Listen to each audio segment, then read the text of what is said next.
Es habitual en Logroño a finales de mayo. Un primaveral rayo de sol se empeñaba en no dejarme ver bien la carta que estaba escribiendo.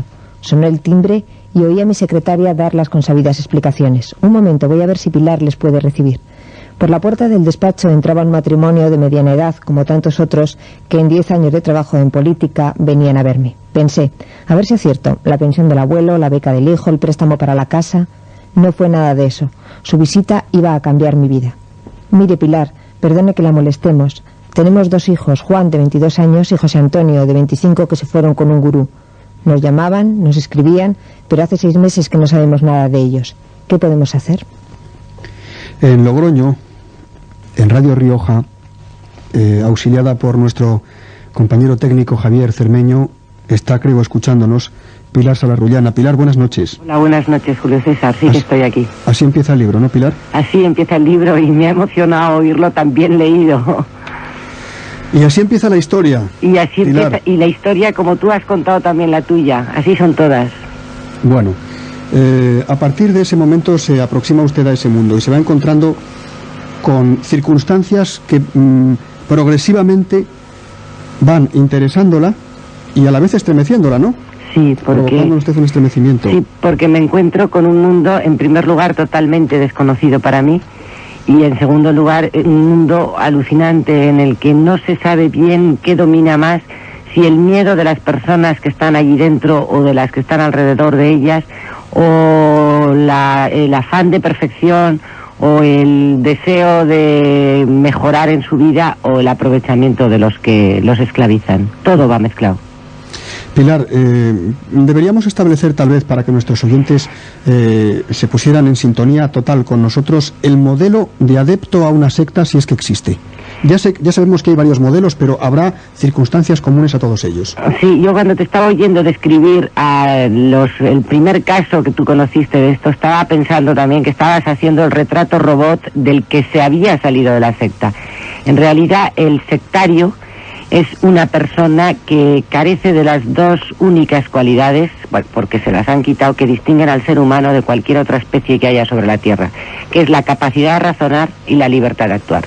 Son personas a las que les han metido lo que llaman en las sectas, que tienen un vocabulario propio, hay algunas que llegan a tener hasta 1000 palabras suyas solo. Les han metido unos clichés en el cerebro y esos clichés suponen solo respuestas simples a preguntas simples y no se les puede sacar de ahí, hasta el punto de que muchos pierden vocabulario, desde luego pierden el sentido del humor. Son personas que obedecen y se rigen exclusivamente por los deseos y los mandatos del líder y de su organización, que se apartan de todo su entorno habitual. Por eso es, no digo en todas las sectas, pero casi en la mayoría, es muy normal que los primeros síntomas que dice la familia es, empezó a salir con gente con la que no salía antes, cada vez se reunía más con ellos, cada vez cuando volvía a casa se encerraba más en su cuarto, teníamos menos contacto con nosotros, leía libros extraños, se empezó a volver agresivo, esto lo dicen todos, empezó a rechazar a toda la familia, hasta que llegan a la frase de la ruptura final, que se la cuentan todos idéntica, cuando ya se van con la secta y les dicen, a vosotros yo no os he elegido, por eso no tengo por qué quereros, a estos sí que los he elegido y ellos son a partir de ahora mi familia y todo mi mundo. Ese es el final. A partir del momento en que comienza esta historia, Eli del Valle, la vida de Pilar Salarrullana se ve encadenada ya por los acontecimientos. Continuemos leyendo. Lourdes, mi secretaria, me saludó al llegar al despacho diciéndome, Pilar, una señora de Bilbao dice que necesita urgentemente hablar contigo. No quiere darme su nombre ni su teléfono. Se le nota muy nerviosa. Volverá a llamar. Y llamó y me explicó su drama. Su hija Estíbaliz, de 25 años, llevaba 5 en una asociación llamada Bienética. Qué terriblemente conocida sería para mí más tarde ese nombre. Un compañero de la secta, tan asustado que se sentía incapaz de ocultarlo por más tiempo, fue a verles y les explicó que estaba embarazada y pesaba 28 kilos. La madre se trasladó a Madrid, a la calle de la Montera. También esa calle se iba a grabar en mi historia, con un médico y un abogado para tratar de llevársela. No la encontró y tampoco la volvió a ver más. Y luego la súplica, por favor, Pilar, ayúdeme. Hasta ahora no sabía a quién dirigirme. Y así empezó a sonar el teléfono. Y eran historias que se iban haciendo familiares de tan iguales y de tan conocidas. Yo escuchaba, anotaba todo e intentaba ayudarles. Algunas veces era solo el relato, sin dar datos, fechas, nombres ni direcciones. El miedo a las represalias podía mucho. Otras veces eran solo lágrimas y apenas podía entender las palabras. Pilar, así que comienza a darse esa cadena, esa sucesión de llamadas que expresan historias diferentes por los nombres de las personas, tal vez por las edades, pero con características comunes que hacen pensar que en ese mundo de las sectas hay en efecto unas estructuras fijas y unas maneras, unos modos de comportamiento y de acción comunes a casi todas ellas, ¿no? Sí, hay unas características que en mayor o menor grado, según el grado de peligrosidad y destructividad de las sectas, pero se pueden decir que todas las tienen. La primera de las características es el líder. Todas ellas tienen un líder carismático, mesiánico, un personaje con un poder de seducción increíble, un personaje que sí se cree lo que dice, sí se cree lo que predica, que acaba convencido de su mesianismo, lo que los psicólogos luego califican como un paranoico expansivo, es un enfermo mental, pero él no engaña porque él se lo cree todo. Los que no se lo creen son los que están a su alrededor, que por supuesto explotan la figura de ese líder y explotan a los que creen en ese líder. Su mandato es ley y todas sus órdenes deben ser obedecidas sin rechistar, y sobre todo imposible dudar de su palabra siquiera.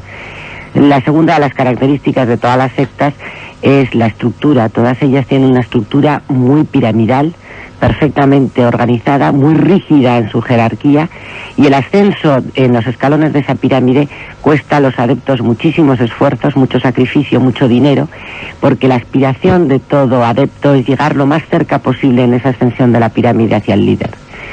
La tercera de las características, que esa es la más importante para los que nos están escuchando porque es donde los van a poder captar, es el mensaje.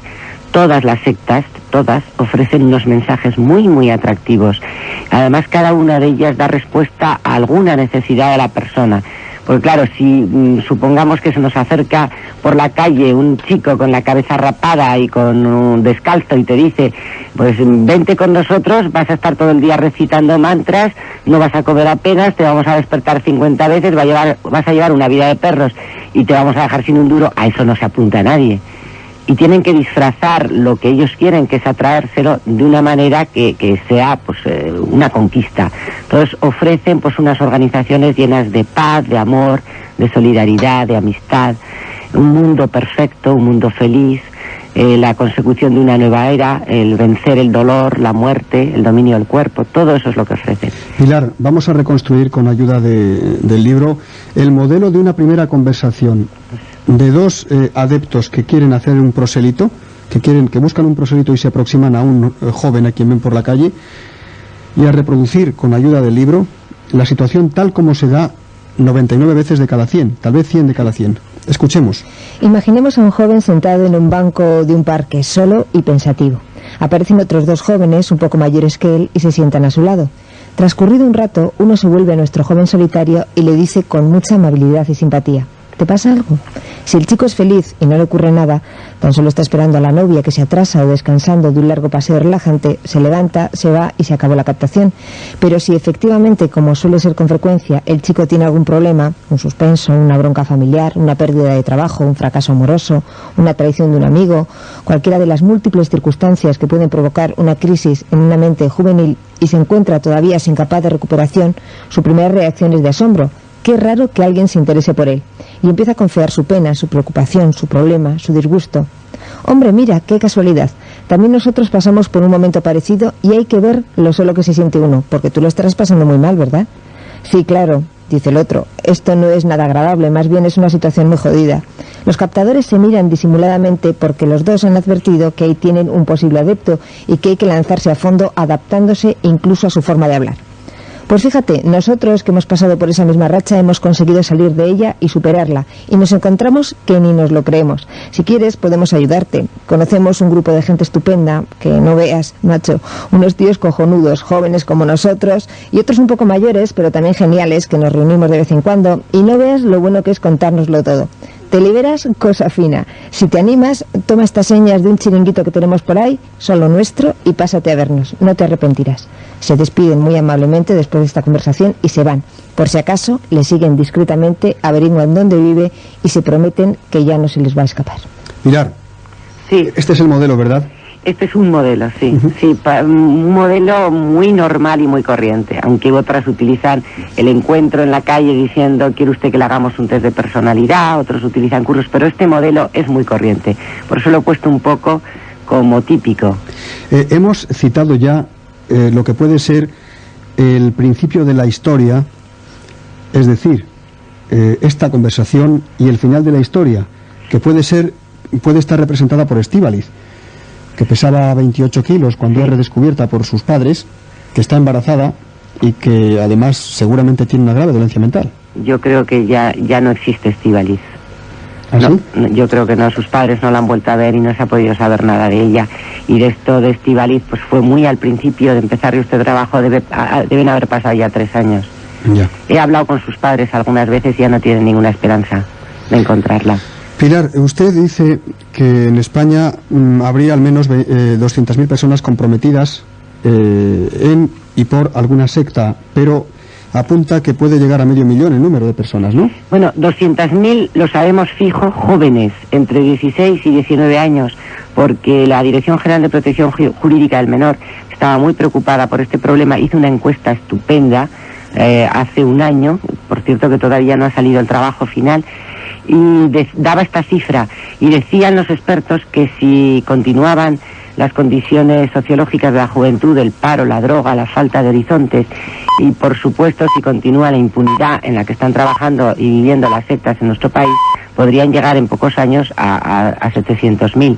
Pero es que hay otros 2 sectores de los que no tenemos datos oficiales porque no se ha hecho ninguna encuesta, y yo creo que superan ese número también, por lo menos pueden llegar a otros 500.000, que son las mujeres casadas entre 35 y 50 años y los ancianos.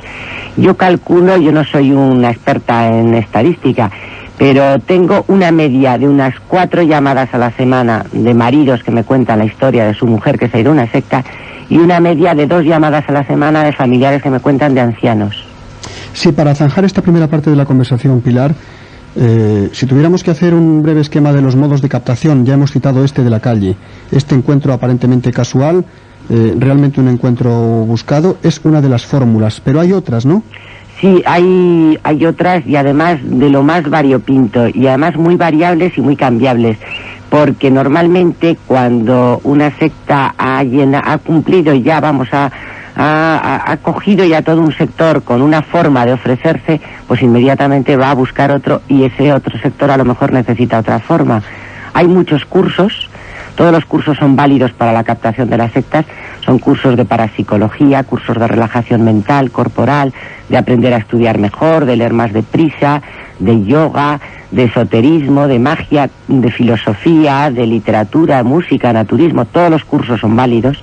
Otros lo hacen a través de visitas domiciliarias, continuamente, van a las casas, quieren explicar sus doctrinas. Otros los hacen a través de anuncios en los periódicos. Yo ahora me estoy convirtiendo casi en una especialista en descifrar mensajes en los anuncios por palabras, que hay muchísimos. Otros lo hacen a través de ofertas de trabajo. Ayer mismo estaba yo en Madrid y me contaba una periodista, compañera tuya, que ella fue a una de estas organizaciones porque le ofrecían trabajo y no se quedó dentro porque se dio cuenta de que aquello era una cosa muy rara y que empezaba a hacerle daño. Pero hay muchos que sí se quedan. Otros lo hacen pues a través de amigos, otros de chantaje, porque hay sobre todo la Iglesia de Cienciología utiliza para ya la captación total del adepto una sesión que ellos llaman auditación, y en esa auditación le dicen que le someten al adepto a la droga de la verdad o al detector de mentiras, lo ponen ante un aparatito que manejan ellos a su antojo y le hacen contar toda su vida, la vida suya, la de sus familiares, la de sus amigos, con el fin, le dicen, de que deje fuera todos los engramas, ellos llaman engramas a sus sentimientos pasados. Y entonces el chico en ese momento, y con una gran parafernalia de rayos láser y cosas de estas, pues cuenta todo. Y ahí hay un motivo grandísimo para el chantaje. Y hay gente a la que enganchan por medio del chantaje. Pilar, entonces, las sectas son muchas y muy variadas en forma, en aspecto, muy variadas en digamos, escenografía, ¿no? Uh-huh. Pero tienen unas características comunes. Ya ha citado usted una. Existe un líder. Hay alrededor, supongo, un ideario o una especie de estructura idearia a la que aferrarse, ¿o eso ya no? Sí, el ideal es tremendo y además el convencimiento de que han llegado a la verdad, de que ellos y solo ellos son los que están en posesión de la verdad, de que ellos y solo ellos van a salvarse. Y además el desprecio absoluto por todo lo que creen los demás y por todo lo que piensan los demás. Son organizaciones que también se llaman en ciertos sitios aristocráticas o elitistas, sobre todo todas estas que se dirigen a la mejora del pensamiento, los movimientos gnósticos, los Rosacruces, los Moon, los Nueva Acrópolis, todos estos son sectas del tipo que clasificadas en el Parlamento francés y en el inglés como sectas de élite, elitistas. Ese ideario les llena totalmente, de tal manera que cuando a mí me dicen, pero es que ellos son felices, claro, son absolutamente felices, pero son felices con la felicidad del que no es capaz de razonar ni de discernir ninguna otra idea. Y a mí me parece esa una felicidad muy pobre, y cuando yo tenía algún problema, incluso de conciencia, al tener enfrente a un sectario y ver que es completamente feliz, pienso, pero bueno, ¿yo quién soy para a esta persona que es tan feliz meterla yo en un mundo, abrirle los ojos y meterla en un mundo que más bien es desgraciado? Y siempre me hago a mí la misma pregunta y me pongo en su sitio. Digo, ¿yo qué preferiría ser? ¿Libre y desgraciada o feliz y esclava? Y siempre prefiero ser libre y desgraciada. Esta consideración se la hace Pilar en algún lugar de este libro, sí, naturalmente. Es que ya hablo muchas veces, no sé si el libro habla por mí o yo por el libro, ya estamos totalmente sintonizados. Pero querría yo que describiese la escena en la cual una de las personas que le son atribuidas como escolta a usted, porque tendremos que decir en algún momento, después de este inciso lo haremos, les repito, destinada a una determinada escolta, y uno de los policías que les he designado utiliza precisamente el aparato que usted ha citado ahora, un aparato creo que se usaba, según cuenta usted, en Dianética, ¿no? Sí, el Emeter se llama el aparato. El Emeter, ¿en qué consiste ese aparato? Es como un pequeño ordenador con una pantallita, y en la pantalla hay una aguja y tiene como dos manguitos a los que uno se tiene que agarrar.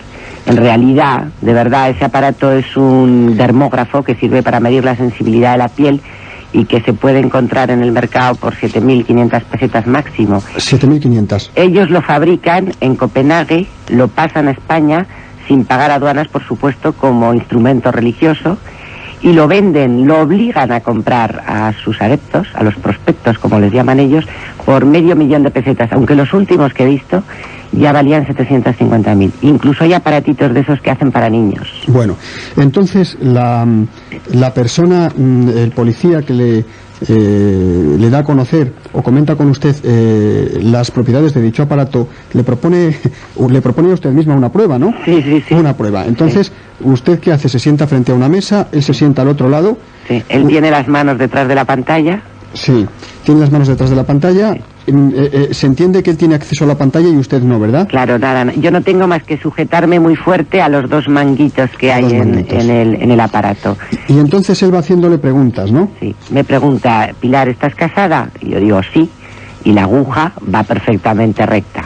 ¿Y usted ve la aguja? Sí, yo la aguja la veo porque yo veo la pantalla. Bien, continúe, por favor. Me pregunta, ¿tienes algún título universitario? Y digo, sí. Y la aguja sigue yendo recta. Entonces me pregunta, ¿has copiado alguna vez en un examen? Y ahí yo le fastidié el experimento porque dije, no. Y entonces la aguja se disparó hasta el techo. Y le dije, bueno, pues es cierto, no engañan porque sí es un detector de mentiras. Porque yo he copiado un montón de veces en los exámenes.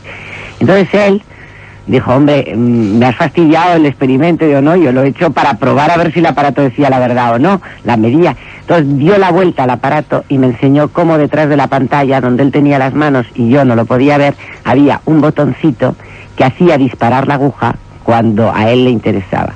O sea que si yo, por ejemplo, hubiera dicho que, bueno, pues cualquier otra cosa que... porque eso era cierto que no había copiado, pero si a mí me preguntan, por ejemplo, bueno, pues, qué sé yo, ¿te gusta leer? Y hubiera dicho yo sí, y resulta que a mí no me gustaba leer, o a él le interesaba que yo dijera que no me gustaba leer, él hubiera disparado la aguja por su cuenta. Y entonces, de acuerdo con las preguntas y lo que ellos quieren que le contesten, aprietan la aguja para decirle, has mentido. Y el aparato lo ha dicho, y con esto no te vas a descargar de los engramas. Y con esto le van poniendo en una situación de angustia en la que algunos de ellos me han dicho que han confesado incluso cosas que no habían hecho. Esto ocurre en una de las sectas, ¿no? Sí, esto es Cienciología, que es la conocida más corrientemente por Dianética, porque Cienciología ha intentado legalizarse como iglesia y no ha podido, y se ha legalizado en España y en muchos otros sitios como una asociación cultural que se llama Asociación Civil de Dianética. Y yo creo que los madrileños, seguro, y algunos que han ido por Madrid, que han pasado por la calle La Montera, que nos estén escuchando, seguro que les ha parado alguien en esa calle y les ha dicho: ¿quiere usted que le hagamos un test de personalidad? Bueno, pues esos que les paraban eran adeptos de Dianética que estaban allí para captar más gente. Bueno, evidentemente este experimento, esta prueba hecha con el émeter, se llama así, ¿no? Sí, sí. Es muy esclarecedor. Es decir, ahí se trata de dominar, de controlar, a ser posible, la voluntad del adepto. Convencerlo de que tiene sobre sí una especie de segunda conciencia mucho más perfecta que la propia. Esta conciencia no puede equivocarse, la suya sí. Él debe desprenderse de todo lo que el mundo tiene, y entre comillas la palabra, de indeseable, de abominable, que es todo lo que está fuera de las conveniencias de la secta, ¿no? Exacto.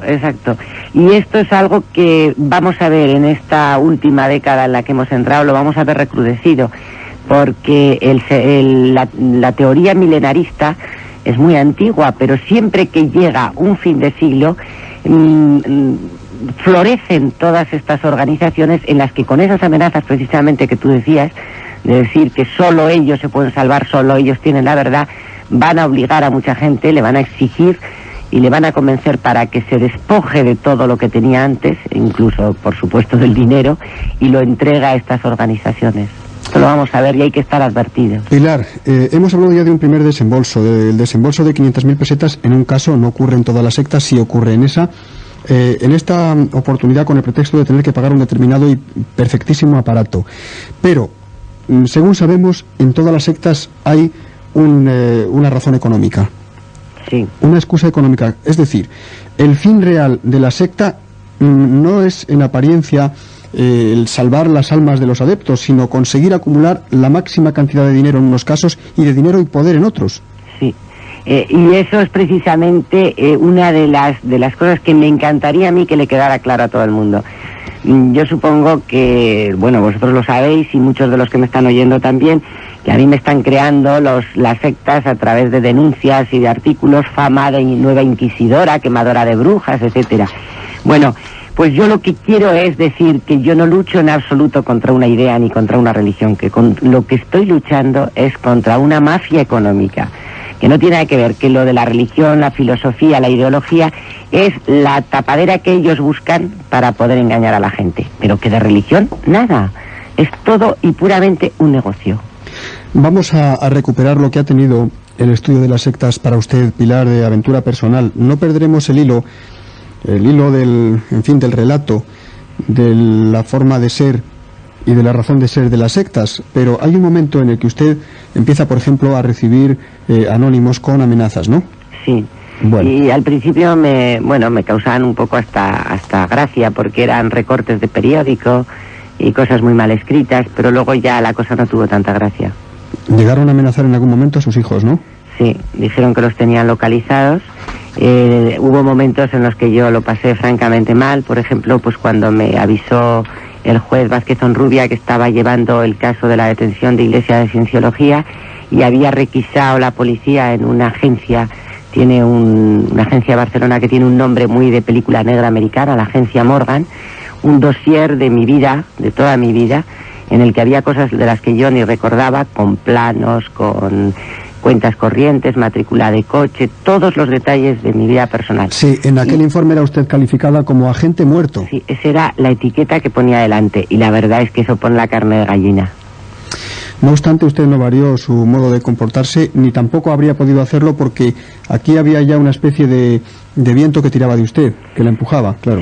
Esa sensación la he tenido durante todo este tiempo, y la sigo teniendo todavía ahora, porque en este momento soy el caso de una exdiputada atípica, porque normalmente cuando uno deja su escaño porque no ha salido elegido, bueno, pues se vuelve a su profesión normal, a su casa y espera otros vientos o ya no vuelve más a la política. Pero es que a mí no me está dejando la gente.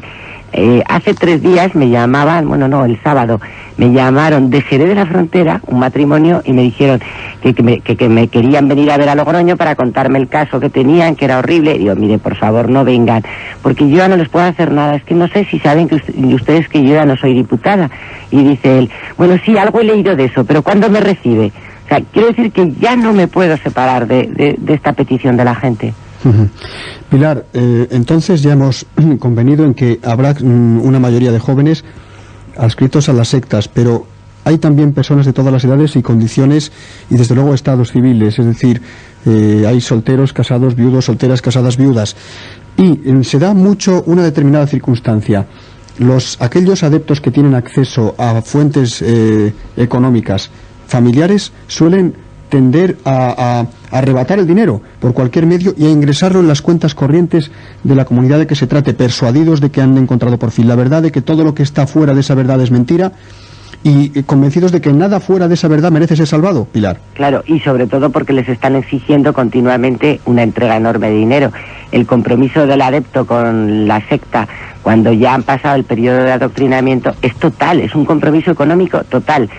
Yo creo que cuento en el libro, no estoy segura, pero si no lo digo ahora, que yo he visto contratos laborales, contratos de trabajo firmados por adeptos con la secta, por ejemplo, con la Iglesia de la Ciencia. Por 2.000 años. 2 billones con B, 2 billones. Por 2 billones de años. Sí, porque se comprometen a trabajar por ellos no solo en esta vida, sino en cuantas otras se reencarnen. Y he visto familias arruinadas totalmente. Y he visto verdaderas angustias, porque además al principio, como los chicos lo que suelen pedir, sobre todo la gente joven, es dinero para cursos de mejoramiento mental, de capacitación. Pues no sé, somos en eso un poco paletos los padres, y cuanto más caro es un curso, mejor nos parece que es. Y hay cursos que cuestan 5 millones, 10 millones, y la familia entera se entrampa y piden a los amigos para que sus hijos hagan esos cursos. Y luego ya no digo los que ya por su cuenta les roban o les amenazan, eso también. De todas maneras, mira, el problema que se produce en una familia con un adepto de una secta destructiva es muy, muy similar al que se produce en la familia que tiene un toxicómano, muy similar. Por cierto, la toxicomanía es uno de los pretextos que se utilizan frecuentemente para captar adeptos. Quiero decir que hay alguna organización que utiliza el fin inicialmente favorable y positivo de salvar a alguien, separar a alguien de una toxicomanía grave para captar a la persona de que se trate. Solamente voy a pedirle que describa usted el estado en que en alguna de estas organizaciones que supuestamente rescatan a jóvenes atrapados por la droga, del joven una vez que es separado de este grupo.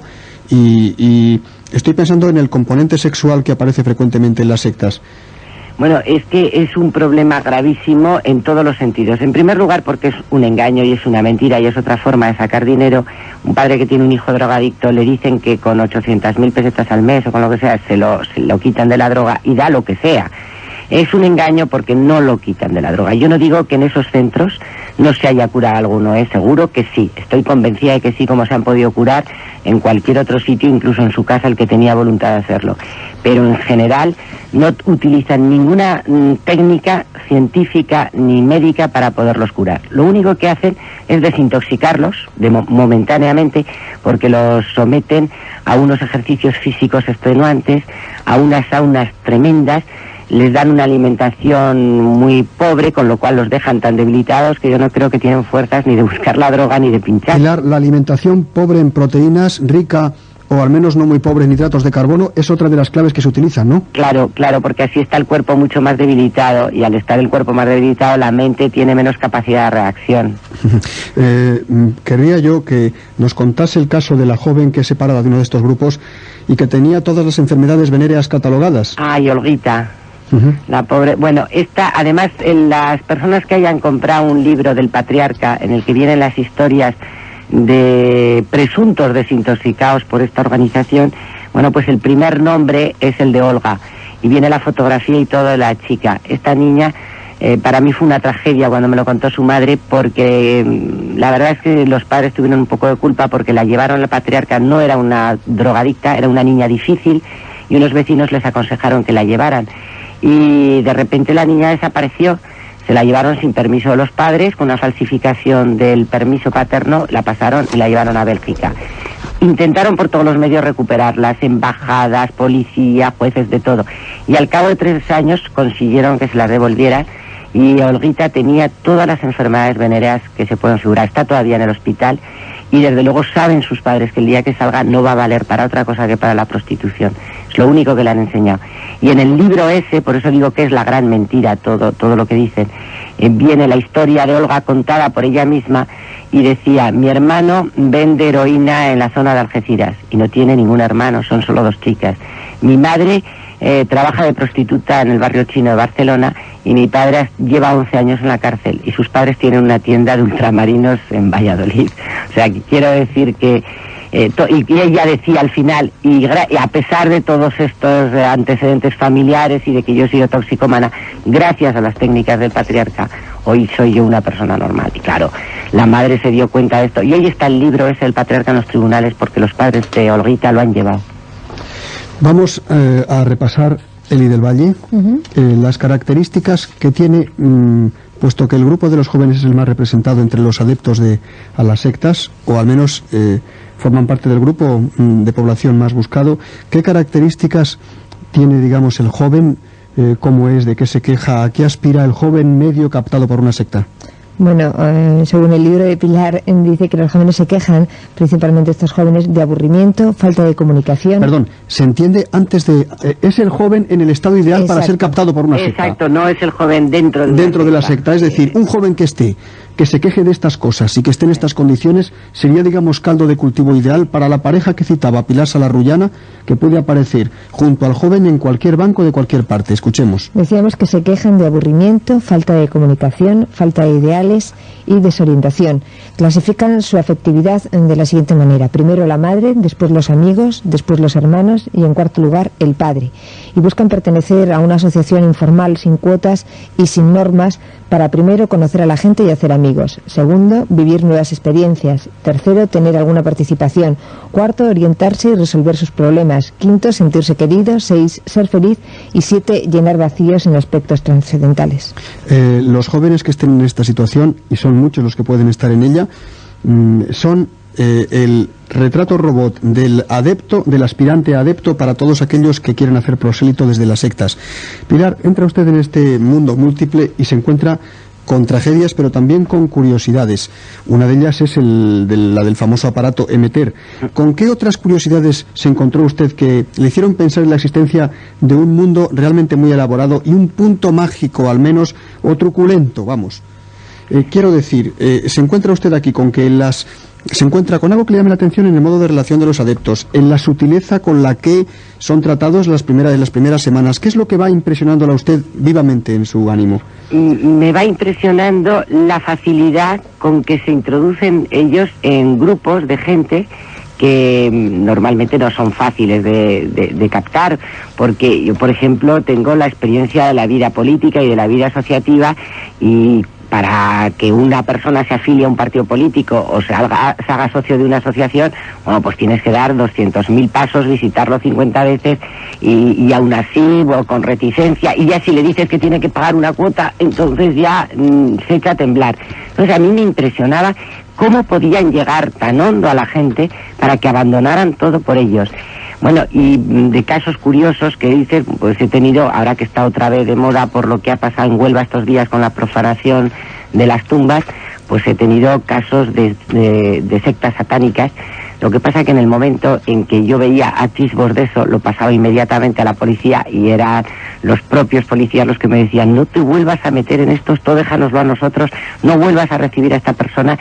Pero he tenido casos verdaderamente angustiosos en los que luego la policía me ha contado el resultado de sus investigaciones. Incluso se han descubierto muestras de sangre en sacrificios humanos.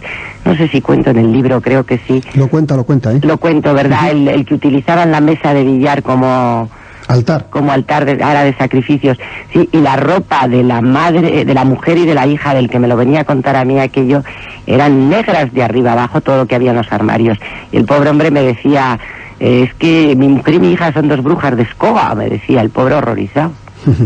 Bueno, el hecho es que los formatos, Pilar, son diferentes, pero nos encontraríamos siempre con el líder de turno, una estructura muy jerarquizada y muy rígida, un afán firme por acumular dinero y poder, sí, o ambas cosas, mira, es decir, ambas cosas o una y otra por separado, ¿no? Ahí en lo del poder vamos a hacer un poco hincapié, que no hemos contado nada, sí. Porque el afán de poder de las sectas más grandes, más internacionales, más extendidas, es el dominio del mundo. Y hay una frase que me parece a mí muy característica de esto, que es la del fundador de Nueva Acrópolis, y que para que nuestros oyentes lo sepan, Nueva Acrópolis se presenta como una sociedad filosófica, naturista, amante de la música, del arte, y sin embargo es un movimiento neonazi, paramilitar, están preparando un ejército, y dice esta frase que es muy descriptiva: nosotros, los acropolitanos, dominaremos el mundo. Los que crean en nosotros serán nuestros esclavos. Los que no crean en nosotros serán eliminados. Siempre habrá estructuras llenas que acabarán con la carroña del mundo. Yo creo que esto es muy descriptivo. Y a mí lo que me preocupa muchísimo, pero muchísimo, es que ahora nos vemos las consecuencias de esto. En otros países ya las han visto porque llevan más años de funcionamiento. Pero estos niños que han nacido dentro de las sectas son niños sin escolarizar, que no han visto ni oído ni enterado de nada que no sea lo de la secta. Serán como un pequeño o grande ejército de esclavos al servicio de un señor que un día les puede decir mata y matarán, y otro día les dice mataros y se matarán. Eso me preocupa muchísimo. Y es muy frecuente, es decir, los índices de natalidad en el seno de las sectas son altos, ¿no? Es decir, ¿se fomenta la natalidad? Depende. En unas sí y en otras no. En unas tienen prohibido incluso los hijos. Es que la relación de las sectas con el sexo, luego que vais a hablar del sexo, que yo me he asustado cuando he visto que empezabas a hablar de eso, digo, Dios mío, yo no puedo contar mucho de eso. Pero la relación de las sectas con el sexo es muy curiosa, porque es muy diversa. Ahí sí que hay muchas diferencias. Unas lo tienen prohibido absolutamente. Por ejemplo, pues la secta Moon, todas esas bodas masivas que vemos en televisión no son más que una especie de pantomima, porque esas parejas no se vuelven a ver nunca más, ni se habían visto antes. Y, por ejemplo, yo tengo documentos de los movimientos juveniles de Moon, Rise, que se llama así, y tienen prohibida totalmente la sexualidad y la promiscuidad. Sin embargo, hay otras que tienen una promiscuidad absoluta dentro de la secta, y entonces allí, bueno, pues todos son hijos de todos. Los niños se inscriben en los registros, sí se inscriben, con apellidos que ni siquiera corresponden a sus padres biológicos. Hay otras que solo dejan que sirvan para procrear, aquellos que el líder decide, y los demás dejan a los chicos impotentes y a las chicas sin la menstruación, a base de medicación y de tratamientos, claro. Y hay otras que utilizan el sexo para obtención de dinero, con incitación a la prostitución y demás. Hay algunas que utilizan también el sexo como adoctrinamiento, incluso lo llaman así, adoctrinamiento por vía vaginal. Pilar, puesto que se aproximan las noticias de las 2, luego continuaremos hablando. Vamos a dejar la conversación interrumpida en determinado momento, no sin antes decir que un adepto cualquiera que tiene, digamos, una situación mental receptiva a la presencia de personas que significan todo aquello de lo que la persona en cuestión carece, que significan el remedio para una importante parte de las frustraciones que tiene la persona de la que estamos hablando. Esa persona, repito, recibe la visita de 2 en su casa, de 2, de 1 o de más, con un pretexto o con otro, o la aproximación y la conversación con esas dos, comparte la aproximación y la conversación de esas 2 personas en un banco de un parque. Posteriormente acude a una determinada reunión y se encuentra allí con un mundo que le parece, yo no sé si idílico, desde luego le parece totalmente ajeno, diferente al mundo que conoce. Parecen personas muy dadas al corporativismo, a la colaboración entre sí. Parecen personas de conversación muy sana, son personas aparentemente felices porque sonríen con cualquier pretexto, y entonces allí hay un modo de vida, una organización en la que no es difícil integrarse. Hay unos horarios preestablecidos, quien está allí y si atiene las reglas tiene para comer, recibe de comer todos los días, Pero entonces ocurre, primero, la persona que se ve sometida a una secta, digamos, de tipo medio, a un modelo medio de secta, se encuentra con que tiene muy pocas horas para descansar, ¿correcto? Correcto. Con que tiene que trabajar muchas horas, ya sea vendiendo libros o realizando cualquier otra actividad, ¿correcto? Sí, sí. En muchos casos tiene que repetir oraciones que son muy monótonas y que en la monotonía, la aplicación de influjos monótonos tiene un efecto hipnótico probado y autosugestivo probado, ¿correcto? Sí, sí, sí. Una alimentación muy pobre en proteínas, rica en alguna medida en hidratos de carbono y en todo caso parva, es decir, de poca cantidad, ¿correcto? Sí, sí, Bueno. sí, son todos muy esqueléticos. Van pasando los días y la persona que ha llegado el día 24 de un determinado mes a una secta, el día 24 del mes siguiente es una persona depauperada físicamente por razones de cansancio, de fatiga psíquica y física y de alimentación, ¿correcto? Perfecta la descripción. El someterse a unas reglas continuas y el aceptar la existencia de respuestas para las únicas preguntas fundamentales que se admiten hace que el individuo sienta la tentación de dejar de pensar, de abstraerse de lo demás y de atenerse al juego, de mantener solo una determinada dialéctica, ¿correcto? Correcto. ¿Qué tenemos entonces un mes después de ese día 24? Tenemos una persona completamente distinta que la que entró. La frase castiza de las familias, es decir, a mi hijo, a mi mujer, a mi hermana, le han dado la vuelta como un calcetín. La persona que queda en esos momentos no tiene nada que ver con lo que era al principio. Es un cambio total y absoluto de personalidad, con unos problemas psicológicos gravísimos, porque pasan de momentos de euforia a momentos de depresión casi sin transición, porque además de todo lo que les sucede, incluso físicamente, les dan la explicación de que era necesario que les pasara, y es una persona que en esos momentos está dispuesta ya a todo lo que le pidan. Vamos a escuchar las noticias de las 2 y seguidamente continuaremos nuestra conversación con Pilar Salarrullana en La Ventana Indiscreta. Decíamos que Pilar Salarrullana ha publicado hace pocos días aún un libro titulado Las sectas, que es un documento, pero desde luego es también un diario. Expresa algo que es, además de una preocupación personal, una experiencia personal. ¿Es así, Pilar? Sí, es así, y aparte de la ilusión que me ha hecho publicar un libro, es el primer libro que publico en mi vida, y yo había tenido bastantes hijos y había plantado bastantes árboles y me faltaba lo de escribir un libro y me hace una ilusión enorme, pero aparte de eso lo he hecho sobre todo pensando en si con él podría ayudar a mucha gente, que no a los que están dentro de las sectas, porque esos desgraciadamente no lo van a leer, pero sí a personas que a lo mejor con este libro pueden tener una especie de coraza para prevenirse contra lo que les pudieran tentar el entrar en estas sectas. Habíamos fijado hace unos minutos el modelo de alguien que llega a una secta en un determinado día y que un mes después es ya, entrecomillamos la expresión, otra persona. Esa segunda persona, que es quien entra en una secta unas semanas después, ¿por qué se caracteriza?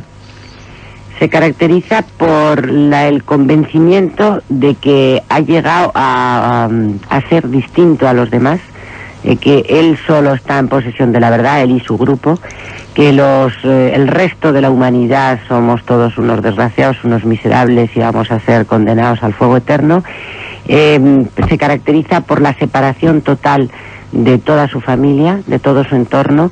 Casi todas las sectas obligan a dejar el trabajo, no todas, pero casi todas. Se entiende, perdón, Pilar, la separación de su mundo anterior, con todo lo que implica, ¿verdad? Totalmente, de todo su mundo anterior. El familiar, el amistoso, todo el mundo afectivo. Eso, y además con odio a ese mundo anterior, ¿eh? No solo la separación física, sino hasta la separación sentimental y psíquica. Bueno, entonces, supongamos que usted entra en comunicación con un adepto cuando el adepto ya está completamente captado por la secta en todos los sentidos.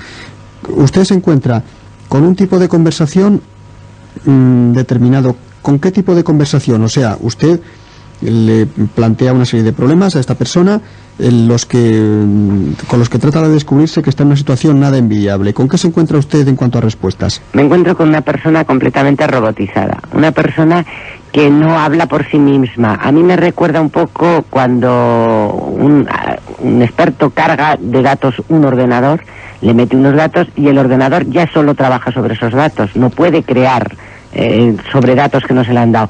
Pues esta persona es exactamente igual. Ya no puede crear nada por sí misma, lo único que puede hacer es volver a repetir todo lo que le han dicho. Esto sobre todo se nota muchísimo en los niños. Los niños no tienen ninguna de las reacciones normales de cualquier niño normal y conocido y que está viviendo en un ambiente normal, no tienen ninguna de esas. Son personas que se quedan como con los ojos muy abiertos, la boca muy abierta, porque no tienen respuesta, muy sonrientes, eso sí, porque no son los que tengan que demostrar que son felices para convencer a los demás, sino es que lo son de verdad.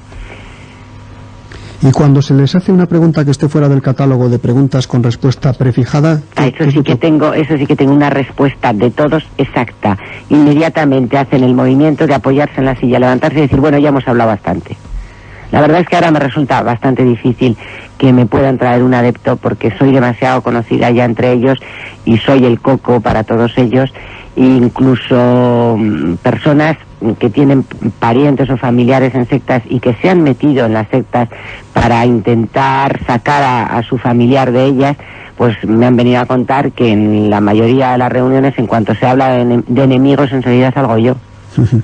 Pero, Pilar, debemos entender, todos le contestarían exactamente lo mismo. Todos. Y si en un momento dado da usted con una fórmula, con una pregunta, que se escapa del prontuario que le ha sido dado en la secta, la persona en cuestión se niega a comunicarse con usted. Claro, no tiene posibilidad. Y sobre todo cuando se niega todavía más, entonces ya es un rechazo total a la conversación, cuando ve que en alguna de las preguntas que yo le haga, le puedo estar incitando a dudar de algo de lo que le han dicho en la secta. Entonces sí que ya es, ya se cierran, incluso se quedan como mudos, se niegan a hablar. La respuesta, si se quiere, más pautada y más elaborada, desde luego la más ejemplar en el sentido no positivo de la palabra, sino en el sentido de que más puede servir como ejemplo, es la respuesta que da el adepto, que no responde ya cuando se sale del formulario, sino que se pone a cantar la canción que simboliza la oración. Sí. Y se puede estar cantando esa canción, ¿cuánto tiempo? Bueno, digo canción por no llamarla por su nombre, ¿eh? Bueno, sí, puede estar horas y horas. Horas y horas. Horas y horas. Como un auténtico un muñeco mecánico, exactamente igual. Incluso los que están haciendo tratamientos de desprogramación de este tipo de enfermedad mental que producen las sectas, lo dicen que hay veces que los tienen que dejar porque si no sería demasiado el choque, y entonces a lo mejor los dejan en una habitación que estén horas y horas y horas recitando el salmo, el mantra, lo que les han enseñado. Bueno, pues este sería el panorama dentro de las sectas consideradas como perniciosas. Sí. Aquí habría que evitar, Pilar Salas Rullana, confundir aquellas que pueden ser peligrosas de grupos que pueden no serlo. Por supuesto. ¿Existe algún modo de diferenciar unas de las otras? Sí, mira, y además hubo en una de las conferencias que di yo en un colegio mayor de Madrid, hubo un chico, un estudiante, que me dio su opinión y le dije, déjame aprovechar esa definición tuya porque me parece perfecta. Él me decía, toda organización, todo grupo que mejore al hombre, que lo eleve sobre sí mismo, que lo haga mejor en su entorno y mejor con los demás, y por supuesto si esa organización cumple todas las leyes del país donde está, es válida y debe funcionar. Toda aquella otra que empequeñezca al hombre, que lo disminuya ante sí mismo, que lo esclavice ante otro, que lo separe de lo que es un mundo habitual y sobre todo ya si incumplen las leyes del país donde está, esa es destructiva. Y me pareció una definición clarísima. Porque es eso, no nos fijamos para nada en las ideologías, vamos a fijarnos solo en las conductas y en sus repercusiones, y así no cometeremos ningún tipo de injusticia. A mí me pasa, por ejemplo, mira, cuando me viene alguna madre, sobre todo, a contarme pues de algún hijo que ha entrado en una organización que por supuesto no está reconocida como secta destructiva, pero sí voy a contar un ejemplo de una que hasta hace poco ha estado considerada como secta destructiva y que hoy los expertos le han dado ya la denominación de iglesia, que es los mormones. Y hace poco me vino a mí una madre a contarme que estaba disgustadísima que su hijo se había bautizado mormón. Entonces le dije, bueno, vamos a ver las dos juntas. ¿Su hijo es mejor o peor que antes? No, muchísimo mejor. ¿Su hijo le saca dinero? No me saca nada. ¿Con ustedes cómo está? Oye, encantador, mucho más cariñoso, no se va de casa, nos atiende a todo, nos ayuda a todo. Digo, entonces, ¿usted quién cree? ¿Que lo beneficia o que lo perjudica? Y dice, no, si usted lo mira así me dice, yo creo que le beneficia. Digo, pues entonces déjelo. Esa es la diferencia. Pero habría que establecer la diferencia entre este adepto, a lo que parece un grupo religioso no pernicioso, con el otro adepto que tiene una apariencia feliz, es decir, que tiene una propensión a la sonrisa. Sí, pero en público, su presencia en público es así, pero su presencia en la familia no es en absoluto así. Hablemos un poco de las repercusiones económicas de la actividad de las sectas. ¿Qué ha descubierto Pilar en todos estos años? Primero, se indica en el libro que muchas de estas sectas son multinacionales y están implantadas entonces en muchos países y tienen además, digamos, una fluidez bancaria que podría traspasar fronteras y apoyar con dinero allí donde hiciera falta. Claro, es que es un negocio facilísimo de montar. Primero porque cuentan con un ejército de esclavos, felices además de estar esclavizados, que trabajan las 24 horas del día sin seguridad social, sin horario laboral, sin salario mínimo, sin derecho a jubilación. Es una mano de obra totalmente gratuita. Después, porque han sabido encontrar gente importante en organismos importantes que les están prestando su apoyo, no solo su apoyo económico, su apoyo en subvenciones, sino su apoyo en influencia, su apoyo en capacidad de gestión de empresas. Y yo pongo varios ejemplos en el libro, varios ejemplos que me parecen muy típicos. Tengo muchísimos otros porque todas son un negocio y algunos de ellos, bueno, te quedas pasmado de que se puedan hacer así. Sí, perdón, Pilar. Mire, vamos, Eli del Valle, a leer. Sí. Con referencia a uno de los grupos que califica usted como sectarios, una igualdad económica. Sí, sí. Es prácticamente imposible las cifras. En libros y folletos son 7.476.121.000 pesos. Yo creo que esos picos deberías bueno, pues 7.476 millones. Más de 7.000 millones. ¿En qué periodo de tiempo? 7 millones y medio. En 9 años. En 9 años son 7.000 millones en folletos. Libros y folletos. Sí, continúa. Atalaya son más de 8.500 millones de pesetas. Y Despertar... Estos son revistas. Son revistas, exactamente. Son 7.500 millones. ¿Total? En números redondos. 23.500 millones de pesetas. ¿En cuánto tiempo? En 9 años. ¿Se entiende que en España, Pilar? Sí, en España.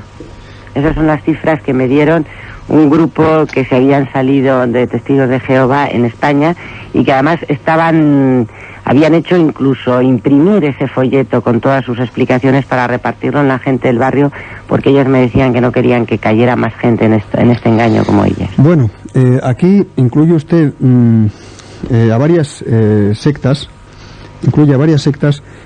altamente implantadas en España. Si le parece bien. Bueno, yo no es que eso sea un invento mío, por supuesto, porque a mí me gustaría aclarar una cosa. Yo ahora me están presentando en muchos sitios como una experta en sectas y yo rectifico siempre y digo, yo no me considero una experta en sectas, me considero una experta en el problema social que producen las sectas, porque en realidad es eso lo que yo me he dedicado a estudiar, el problema social más que las sectas en sí. Pero claro, me llegan cosas de todo tipo y uno de ellos pues son estos. Vamos, Eli, a proponer a Pilar nombres de secta o de grupo sectario que se incluyen en su libro y a pedirle algunas definiciones. Si la memoria le fallase, Pilar, tenemos el libro delante. Vale, ya veo, y además veo que estáis enteradísimos. ¿Qué os ha parecido el libro? Decirme primero. Entonces, juicio. Podríamos ser calificados inmediatamente como parciales, pero yo le diría una cosa a Pilar Salarrullana. Estamos hablando... ¿Está interesado o no? Estamos hablando en la radio, empezamos a la 1 de la madrugada, son las 2:16 todavía. Sí. Y no hemos terminado aún. Vale. Vamos a empezar por el mismo orden en que tú los has puesto, Pilar, si te parece. Sí. Adventistas del séptimo día. Entre paréntesis hay que decir que Pilar Salarrullana pone en el país de origen, supongo, de las sectas. Sí. Entonces lo vamos a decir al mismo tiempo que el nombre. Adventistas del séptimo día, Estados Unidos. Sí, la fundadora, o la líder más bien, porque no fue exactamente la fundadora porque hubo una gran escisión, la líder es Elena White.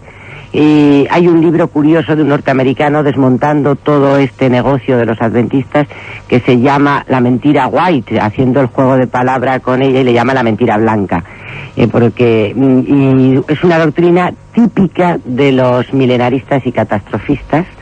Tienen una interpretación muy sesgada de la Biblia, están perfectamente organizados en una estructura de pastores, mayordomos, colportores, etcétera. Todo su trabajo se cifra, el trabajo de sus adeptos, en las visitas domiciliarias.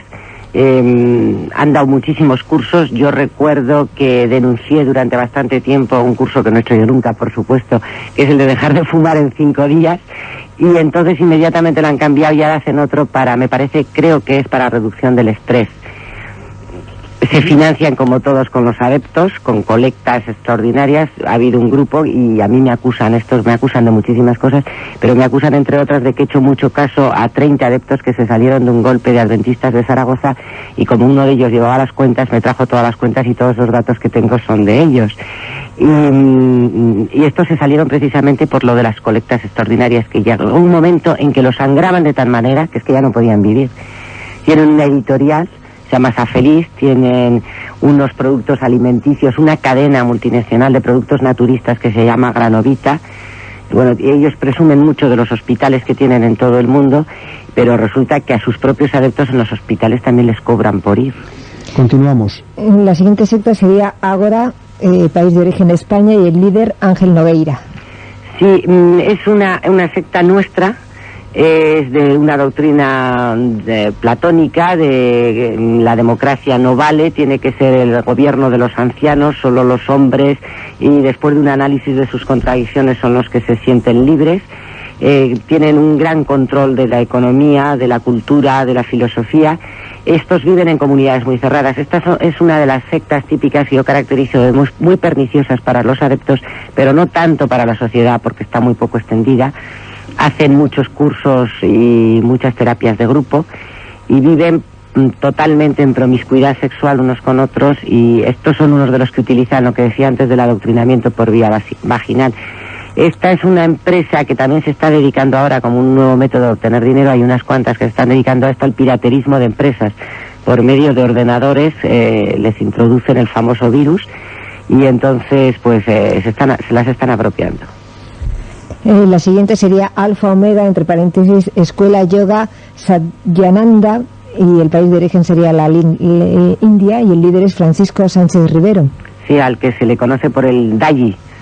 Esta es una de estas que siguen doctrinas de yoga, de psicología humanista, de las llamadas y catalogadas como sectas curanderistas. Son muy esotéricas y también son comunidades muy cerradas. Digo lo mismo que de la otra, que a mí no me parece perniciosa para la sociedad, aunque así terrible para sus adeptos. Ananda Marga, Camino de la Felicidad, país de origen la India, y líder Prabnata Ranjana Shankar. Bueno, esta es una secta muy curiosa porque además depende mucho del líder que tenga en cada sitio. Tiene unas características más peligrosas o no, pero en realidad es una secta terrorista en el que el líder prácticamente decide que matar es lícito siempre que haga falta para el bien de la secta. Preconizan algo que ellos llaman, un programa que llama la Paz Blanca o el PROUD, el gobierno del mundo por el PROUD. Es una secta de libro de estas, con la estructura perfectamente piramidal. Obligan incluso al cambio del nombre del adepto y toman nombres de procedencia hindú. Tiene unos castigos terroríficos. Es una secta para sus adeptos horrorosa. Está muy extendida en España. Exactamente, sí, que está implantada en Madrid, Barcelona, Valencia, Las Palmas, Salamanca, Tarragona, Granada y Almería. Y también se dedica al piraterismo de empresas. Casi nada. La siguiente secta es Arcoiris, también de las nuestras, la comunidad del Arcoiris, y el líder es Emilio Fiel. Y está implantada en Navarra, en Arenes de Munt, en Alcover, en Tiermas, en Montbeltrán y en Madrid. Nació precisamente en Lizaso, Navarra, esta secta. Su líder es Emilio Fiel y es de las que se llaman sincretistas, que quiere decir que hacen una mezcla de todas las religiones conocidas, las meten como en una coctelera y sacan una nueva teoría. Y también viven en granjas y también se dedican muchísimo a las terapias naturistas, danzas primitivas, utilizan técnicas bioenergéticas, hacen proselitismo de menores, lo cual está prohibido por nuestras leyes. Y tienen varias consultas en varias ciudades españolas, aunque no están bajo el nombre de la comunidad Arcoiris, sino como personas allegadas a la secta que tienen consultas de medicación naturista. La siguiente secta, yo no sé si lo voy a decir bien, porque tiene un nombre complicadísimo, Bhagwan Rajneesh, en Bombay, en la India, su país de origen, y a pesar del nombre complicadísimo está implantada en Madrid, Barcelona, Menorca y Canarias. Sí, y además en estos momentos está en crecimiento esta secta, porque yo no me había encontrado en todo este tiempo con ningún adepto y sí están apareciendo. Es muy apetitosa porque es una secta muy aparte de muy esotérica, es también muy hedonista. Preconizan el placer, el bienestar, todo lo que sea vivir bien. Es una secta muy de mujeres.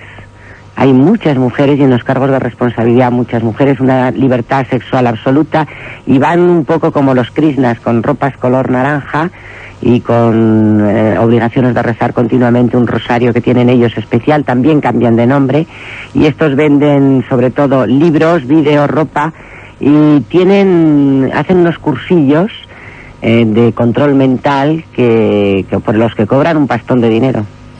Vamos con otra de las nuestras. El Centro Esotérico de Investigaciones, el CEIS, en España, su líder es Vicente La Piedra, y está implantado en Barcelona. Esta debía de estar, ni siquiera debía de estar en mi lista, porque debían estar ya expulsados de España, porque es una secta que ha sido condenada por varios tribunales y que además está incumpliendo todas nuestras leyes porque hace proselitismo de menores, y viven en pisos con un guía, y yo no lo querría decir porque sobre todo hablando con mucho cuidado con lo que digo, pero presuntamente se les ha acusado hasta de venta de niños y de trata de blancas.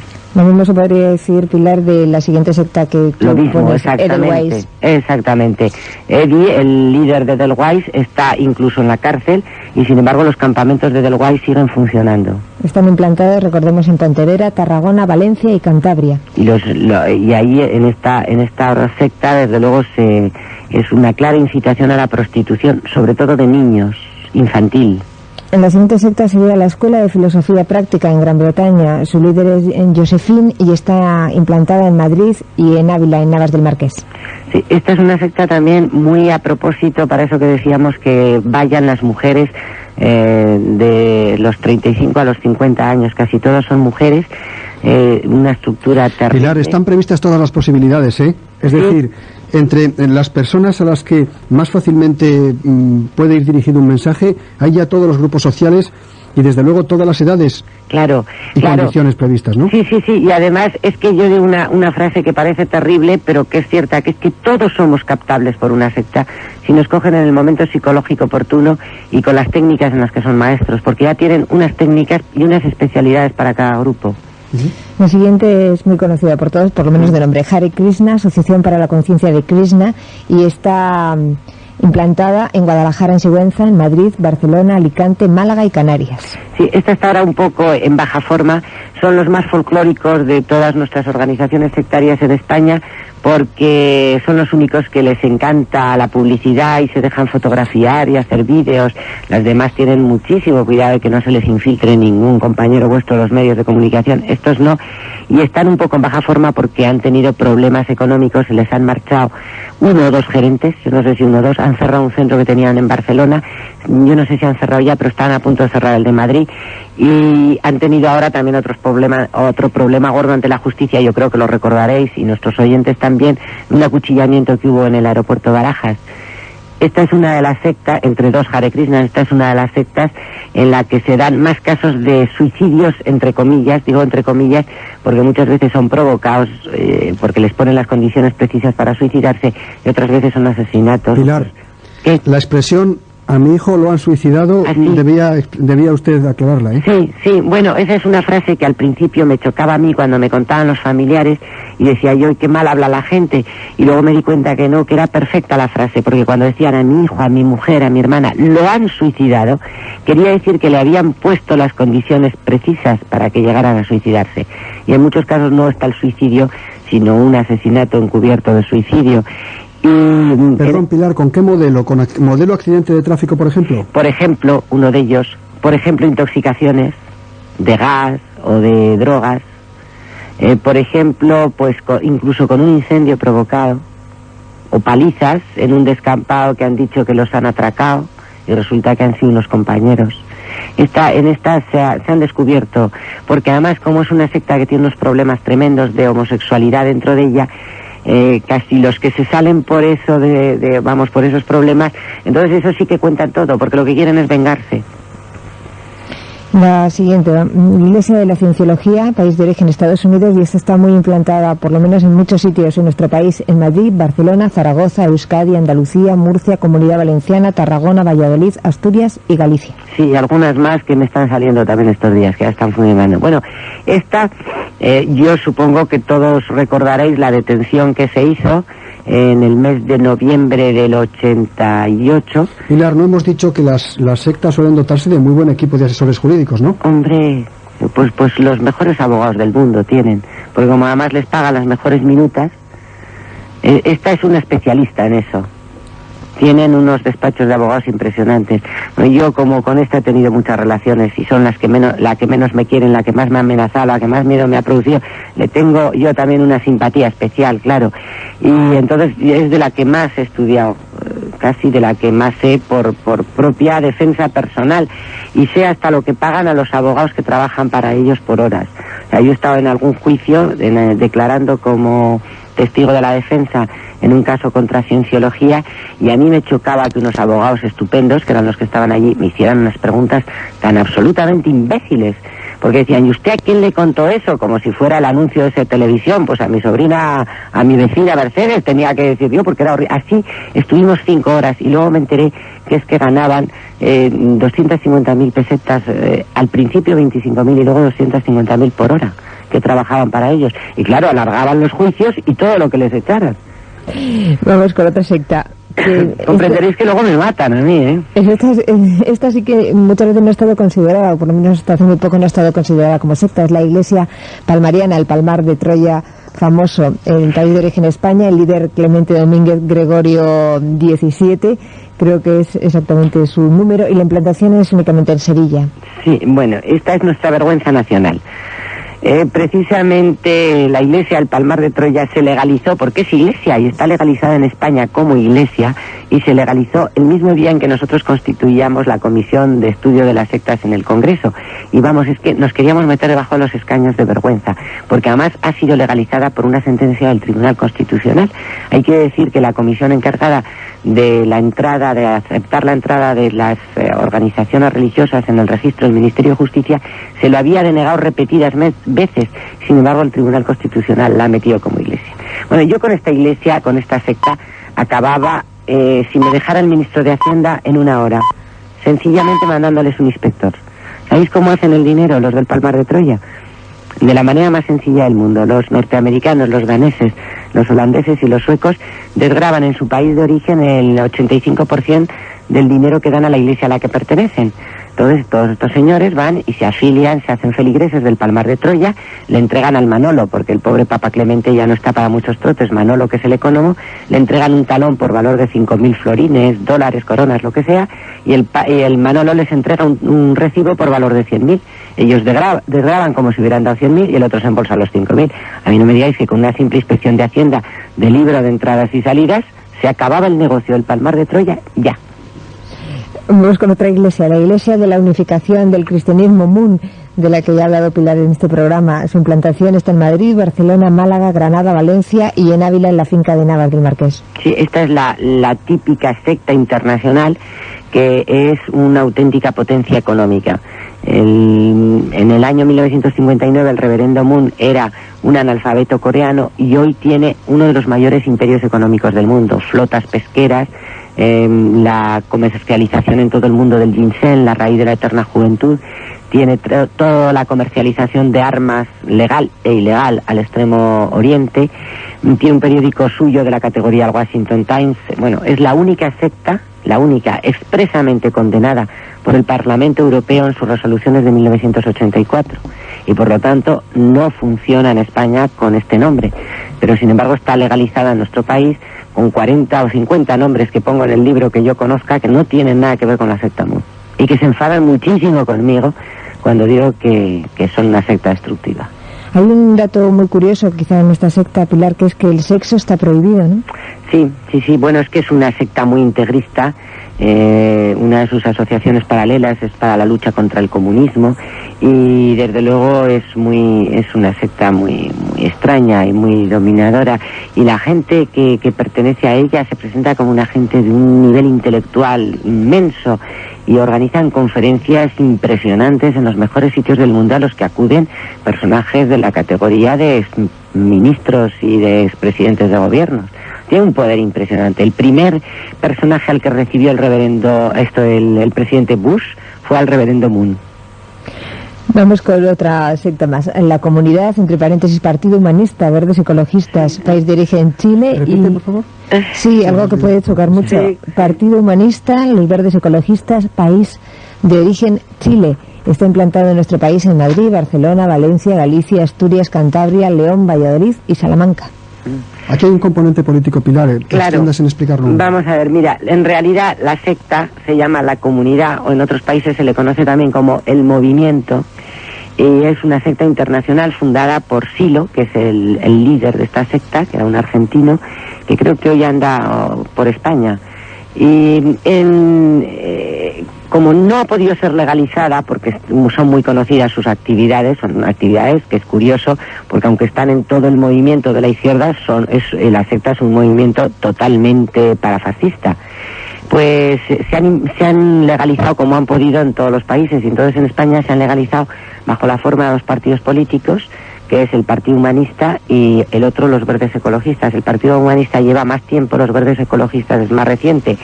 Lo de los Verdes Ecologistas les desespera de verdad a todo el movimiento verde auténtico, y quieren que continuamente estemos ayudándoles a desenmascarar a estos, pero claro, yo ya les digo, oye, espabilad. ¿Con este grupo, Pilar, tuvo espacio gratuito en televisión en el periodo electoral? Claro, pues por eso es por lo que se han inscrito así. A ellos, y además a mí cuando me dicen, bueno, ¿y cómo se presentan dos de la misma organización en dos listas separados? Pues se quitan votos unos a otros. Y es que hay que conocer estas organizaciones, no les importa nada de momento, y luego ya veremos, de momento no les importa nada la obtención de un escaño, lo que les importa es la publicidad que tienen a través de presentarse, y entonces si se presentan como dos, pues tienen espacios gratuitos en televisión, en radio, posibilidades de ir a mesas redondas, a debates, y con lo cual primero se hacen propaganda y después pueden captar muchos más adeptos. Meditación trascendental, país de origen la India, implantación en nuestro país en Cantabria, San Sebastián, Vitoria, Valencia, Castellón, Logroño y Madrid. Sí, esa la tengo yo aquí muy cerquita.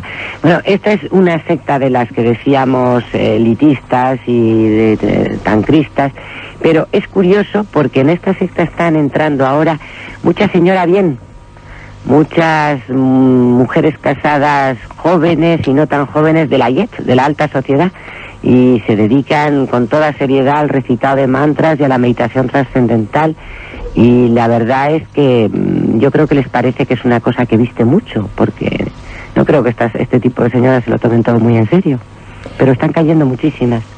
Misión de la Luz Divina, país de origen la India, el líder el famoso Maharaji, y la implantación Barcelona, Madrid, Zaragoza, Málaga, Pamplona, Bilbao, Valencia, Alicante, Castellón y Baleares. Esta ha tenido más implantación de la que tienen ahora, de la que tienen en estos momentos, pero como tiene unos buenos negocios, se está manteniendo con los negocios que tiene. Por ejemplo, tiene negocios de restaurantes, de venta de libros, de revistas, de discos, de películas. Ahora está haciendo también mucha divulgación de vídeos de todo tipo. Es peligrosa. Sácate el capuchón del bolígrafo de la boca. Se estaba apuntando. Misión Rama, comando Astar, supongo que será implantación Barcelona, Tarragona, Madrid, Gerona, Oviedo, Gijón, La Coruña, Vigo y León. Me tiene angustiada esta secta porque está haciendo verdadero proselitismo en todas estas zonas y en alguna otra. Hay una diferencia enorme además entre su funcionamiento y su poder, su capacidad destructiva, según en cada uno de los sitios, porque son muy independientes, el líder que tiene en cada sitio. Y tengo en estos momentos unos datos que ni siquiera salen en el libro porque me están viniendo recientemente terribles. Puedo contaros el caso de un padre joven de la provincia de Gerona, que se separó la mujer porque se fue a esta secta Misión Rama, y se le llevó al niño de 3 años a la secta, y él intentó por todos los medios que se lo dieran, y después de 3 años, ahora tiene 6, ha conseguido por fin que le dejen las visitas los fines de semana, y tiene la santa paciencia de ir con una grabadora todo el día que va con su niño de paseo, jugando, para que el niño le vaya contando lo que hacen. Y de verdad a mí me ha puesto esas cintas, y oír la voz de un niño de 6 años contar las mayores monstruosidades y aberraciones que hace el gran astral, que es el líder de esta gente, con sus adeptas, y su madre incluida, con la vocecita del niño, de verdad que es una cosa que es horripilante. Se lo hemos llevado a un juez y nos ha dicho que nos prueba, porque una cinta magnetofónica nos prueba. Pero no me atrevo ni a decirlo por respeto a nuestros oyentes. Ya. ¿Hay en esta secta un único líder, o nos decía Pilar que No, hay varios, y además en algunos grupos tienen una incomunicación absoluta entre unos y otros, pero se rigen por la misma doctrina. Es una doctrina muy sincretista, muy ufólica, creen muchísimo en los extraterrestres. A mí me da mucha angustia cuando oigo de padres de hijos mongólicos que se hacen adeptos de Misión Rama, porque una de sus teorías es que según qué días a las 12 de la noche los médicos extraterrestres descienden a la cama de los niños enfermos de los adeptos para curarlos. Y hay padres con hijos mongólicos que se creen esto y se hacen por eso. Y están dando cantidad de dinero a la secta. ¿Cuál es ¿se conoce el origen de esta secta? Tengo muy pocos datos de su origen, tengo muchísima documentación de lo que hacen, de sus ocupaciones, de los papeles, porque me traen muchísimo, pero es tan difícil porque son todos simbólicos, son todos signos, y como si fueran señales de tráficos, con líneas en una y otra dirección, y cada una tiene un significado de la meditación que hay que hacer. Hay que hacer casi como con lo de Foucault, que han tenido que hacer un diccionario para entender el libro, pues casi hay que hacer lo mismo con estos. Para mí es dificilísimo. Ahora tengo diarios de personas que han estado o que están todavía en Misión Rama, y de verdad que son alucinantes, y acaban, estos sí que producen, aparte de todo el daño que pueden producir las sectas destructivas en la mente, estas producen alucinaciones continuas en los adeptos, acaban volviéndose locos en muchos casos. Movimientos gnósticos muy numerosos y variados. Sí, claro, es que esto es un caso también curioso, porque movimientos gnósticos es una escisión de la masonería. La masonería no es una secta, pero sí ha habido algunas escisiones de la masonería que se han llegado a convertir en una secta. Y digo que son muy numerosos ni muy variados porque sería imposible clasificarlos ni enumerarlos, son muchísimos. Son unos movimientos también de élite. Solo ellos y nada más que ellos pueden llegar a la perfección de la mente y al conocimiento total del Ser Supremo. Adoran a Isis, a la luna, tienen la teoría de los 7 sentidos. Su meta es llegar a lo que ellos llaman la era del Acuario. Lo hacen todo a través de conferencias y cursillos con unos títulos muy atractivos, y por eso enganchan a mucha gente de un nivel intelectual muy alto. Niños de Dios, Familia del Amor, país de origen Estados Unidos, y implantación en Madrid, Barcelona, Bilbao, Alicante, Vitoria, Sevilla y Almería, y pone estos entre paréntesis muy cambiantes. Sí, porque precisamente es una de las sectas que no debían de estar funcionando en España, porque esta no está legalizada como nada, ni como asociación cultural, ni como nada, porque además hace un proselitismo increíble de menores, incitación a la prostitución, de chicos y de chicas. Se dedican al chantaje por medio de la prostitución precisamente. La policía tiene datos de algunas empresas de Barcelona que en los últimos años se han venido abajo y creen tener casi la seguridad, aunque no tienen las pruebas de que ha sido por chantaje de niños de Dios. Son verdaderos prostíbulos. Nueva Acrópolis, país de origen Argentina, e implantación en nuestro país: Andalucía, Zaragoza, Valencia, Murcia, Alicante, Burgos, Asturias, Valladolid y Madrid. Andalucía entera está minada por Nueva Acrópolis. El fundador es Hal, que es un argentino también. Se presentan como, yo no sé si hablaba antes de ella cuando he dicho la frase aquella de la carroña y de las hienas, es del fundador de Nueva Acrópolis. Es un movimiento paramilitar que hacen prácticas de tiro. Tenían hasta hace poco un castillo impresionantemente restaurado en la provincia de Guadalajara, en Santiuste. Como lo hemos denunciado tantas veces, ya lo han cerrado, pero ahora tengo noticias de que hay un alcalde cuyo nombre me callo, y el pueblo me callo también, porque me ha prometido que va a remediar la cosa. Si no lo remedia, lo diré, que les ha regalado un palacio de propiedad municipal. Vamos con el Patriarca, país de origen Bélgica, implantación en casi toda España. Aunque usted especifica que hoy se van cerrando centros. Sí, yo quiero creer que el Patriarca no empezó como una secta destructiva. Empezó sencillamente como un movimiento de nuevas fórmulas que él aprendió. Es un señor que tenía una fábrica de muebles y se fue a Norteamérica y aprendió en una comuna unas técnicas naturistas para el tratamiento de toxicómanos y para otras cosas, y procuró aplicarlas. Y yo quiero creer que él empezó así, pero no se ha podido resistir al negocio que se le ha venido a las manos. Entonces hoy es claramente una secta destructiva con todas las connotaciones. Lucien está absolutamente endiosado, convencido de su mesianismo, y los que están a su alrededor pues están explotando una situación trágica de nuestro mundo, que es el de la droga, de una manera sin compasión, además, sin ningún tipo de sentimiento humanitario para los que tienen con ellos. Se enfadan muchísimo los que tienen a sus hijos en el Patriarca cuando yo digo esto, pero yo lo tengo que decir, las condiciones en que están viviendo en esos centros son totalmente infrahumanas y además no los desintoxican. Vamos con otra de las nuestras, la anteúltima además. Rachimura, España, está implantada en Barcelona, en Tarragona y en Madrid. Ha tenido ahora unos problemas. Últimamente ha habido una sentencia en la que les han condenado por un asesinato, ya no se puede decir presunto porque ya los han condenado por esto. Lo que pasa es que el líder, Pedro Vivanco, se marchó en cuanto vio problemas con los tribunales y están en sus horas bajas, aunque, bueno, pues siguen funcionando. Y vamos ya con la última, Rosa Cruces, que también la ha mencionado a lo largo de la entrevista, a Morc, y está implantada en toda España. Esta también es otra de las escisiones de la masonería y tiene pues una mezcla de mitos de todo tipo, y también se enfadan mucho cuando los mezclo entre las sectas destructivas porque dicen que ellos son personas que solo cultivan la mente y cultivan el espíritu, y también se implantan mucho entre la clase intelectual, no tanto como los movimientos gnósticos, pero bastante. Y vamos con la última, que se me olvidaba y que quizás es la que más extrañe a todos, que esté considerada en su libro como secta, que es la de los Testigos de Jehová, también implantada en toda España. Sí, y además estas de las pocas, estas adventistas de las pocas que son del siglo pasado, porque las demás han empezado a funcionar todas a partir de los años 29, 30, y es una secta muy extendida, con una implantación de militancia, de feligresía enorme.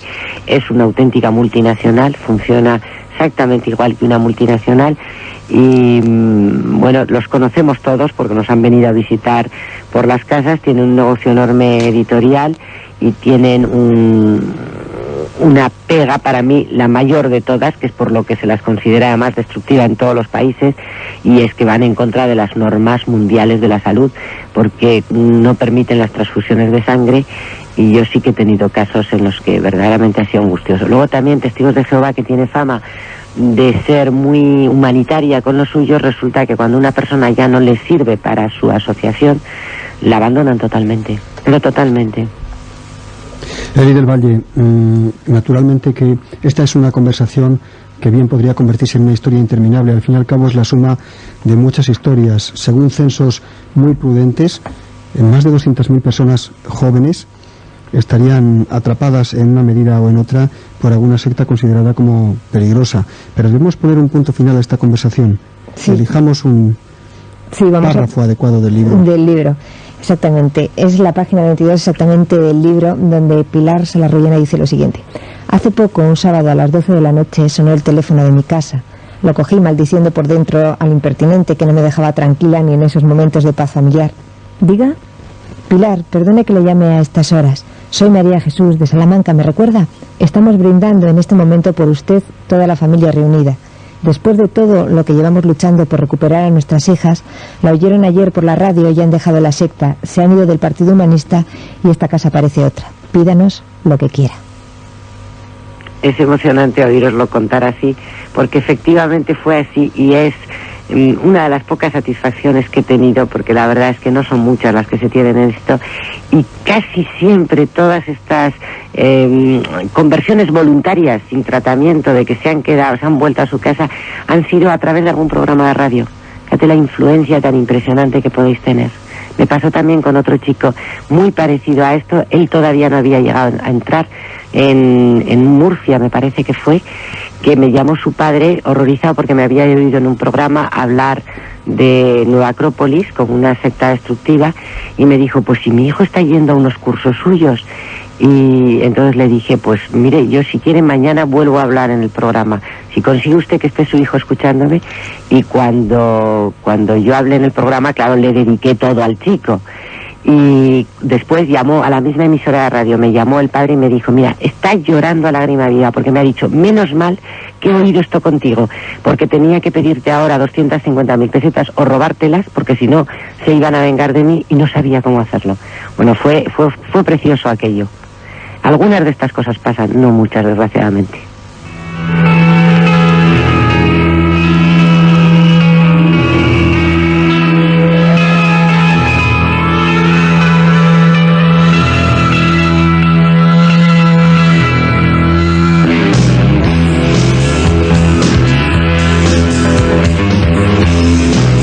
Pilar. Sí. Y seguimos jugando, ¿no? Esto no termina aquí. Seguimos trabajando. Bueno.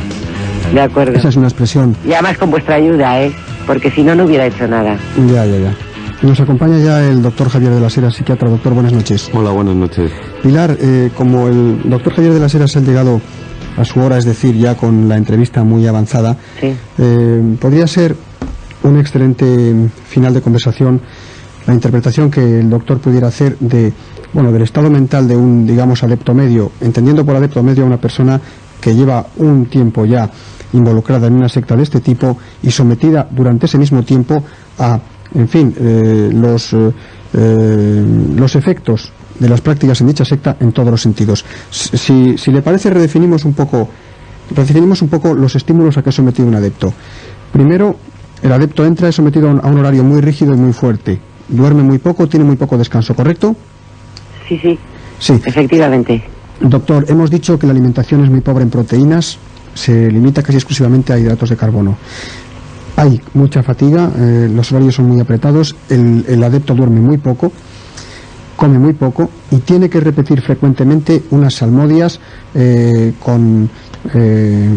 salmodias que suponen pues la reiteración cuasi infinita, digamos, de oraciones breves cuyo significado yo no sé, Pilar, si llegará a conocer. No, al final las palabras pierden totalmente el significado y además muchas veces las acompañan con músicas estridentes que van subiendo de tono cada vez y ellos tienen que acompañar con movimientos convulsivos del cuerpo y en muchos casos se llega a perder el conocimiento.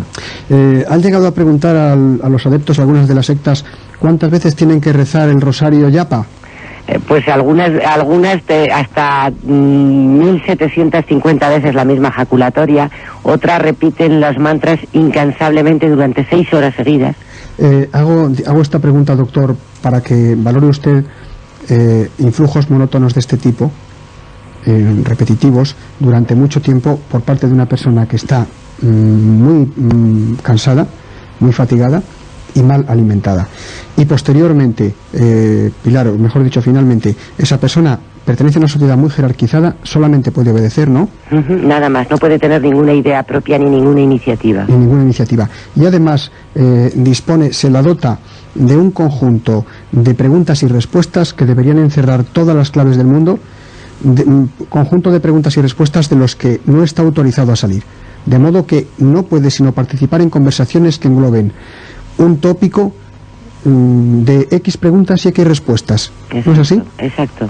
Y eso una persona determinada, en principio sana, sometida durante un cierto tiempo, acaba dando una consecuencia que es una segunda persona, permítaseme que me exprese así, que se manifiesta, Pilar Salarrullana, por un rechazo total al mundo anterior. En ese mundo se engloba los familiares, los amigos, las costumbres, el mundo laboral y todo lo demás, ¿no?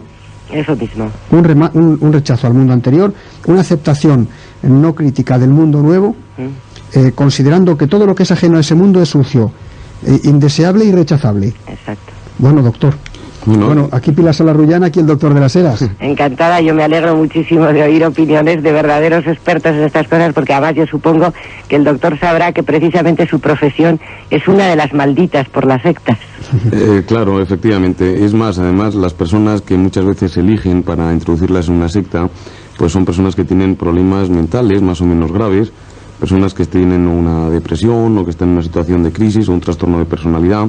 Muchas veces personas solitarias a las que se les ofrece compañía y la posibilidad de integrarse. Doctor, perdón, es que tengo que decir a los oyentes que usted no ha escuchado la entrevista, ¿verdad? Sí. En la primera parte no la ha escuchado. Sí, pero sin embargo, fíjate cómo coincide. ¿Cómo coincide? Lo digo porque los oyentes van a estar pensando, bueno, si está diciendo, hemos elaborado una situación, en efecto, tópica, en la que dos adeptos ya formados se aproximan a un chico que está sentado en un parque, en un banco solo, y el chico suele tener, si está esperando a su novia, se termina la reunión. Pero si el chico ha sido abandonado por su novia, ha tenido un suspenso, decía Pilar Salarrullana, una bronca, un conflicto con sus padres, ha perdido su empleo, bueno, pues automáticamente puede haber un desarreglo ahí, una situación de angustia y continúe ya. Sí, es que efectivamente, y luego pues de una forma muchas veces circunstancial, en personas que nos integran las vemos luego en la consulta nosotros, ¿no? Yo he visto varias personas. ¿Ah, sí?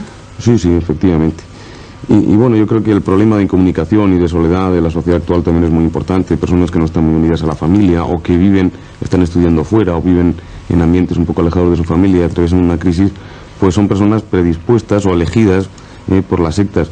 Naturalmente, si una persona así, además la sometemos a este tratamiento de lavado de cerebro en el que... Se puede decir de lavado de cerebro, Sí, ¿no? En un sentido absolutamente literal, es decir, se la elimina, ellos lo dicen incluso, ¿no? Están eliminando todo lo que ha sido ese mundo anterior que les ha llevado a sentirse mal para ofrecerles un mundo nuevo, lo que es en el fondo una personalidad nueva, estereotipada y estructurada en el sentido más literal, es decir, se le da toda una estructura de personalidad estereotipada, es decir, y como tal masificadora y homogénea para todos los miembros, de tal forma... Incluso en cada secta se parecen unos a otros, llegan a parecerse hasta físicamente en algunas. Claro, sí, y esto no es extraño, porque realmente los gestos y el aspecto físico, esto incluso se ha dicho de una forma un poco chistosa, pero que tiene algo de realidad, como el perro y el amo, que están muy unidos, llegan incluso a parecerse en sus gestos, ¿no? Sí. Realmente Con grave quebranto para el perro, permítaseme el chiste. Casos. Quiero decir que el dar una estructura tan parecida a una persona y que reaccionen de una forma tan igual todos ante la misma situación o el mismo estímulo, pues crea una auténtica personalidad y bueno, pues sin duda la cara es el reflejo del alma muchas veces, o al menos podemos decir que los gestos y la forma de reaccionar hacen que dos personas que a lo mejor físicamente no fuesen iguales como constitución, de aspecto, por estos gestos y estas expresiones, resulten parecidas. Sí, doctor. No, y que comentaba, bueno, que realmente estas técnicas, una persona ya débil o con problemas y que se la elimina todo lo que tiene de su vida anterior y que se la cansa o se le da una dieta pobre, lo cual tampoco es imprescindible. Sobre todo estas técnicas de lavado de cerebro, que son clásicas además, el repetir una frase durante mucho tiempo y tener una expresión corporal de baile o de movimientos rítmicos en consonancia durante un tiempo prolongado, hace que la mente vaya quedando como en blanco y quede muy preparada para ir introduciendo por lo que son... Pilar, ya nos hemos despedido hace 3/4 de hora, pero hay cosas que quedan por... Es que es tan interesante la conversación que es una pena interrumpirla. ¿Por qué no nos cuenta un poco el fenómeno del snapping? A mí me gustaría también comentar una cosa con el doctor, ya que tengo la suerte de estar con él, y es la posibilidad de que en su colegio profesional intentara, ya que yo lo he intentado y no he podido en el Parlamento, intentara conseguir que se considerara lo que han hecho en otros estados, el síndrome disociativo atípico, que es precisamente el resultado de esa transformación de la personalidad como una enfermedad mental transitoria. ¿Podría ser?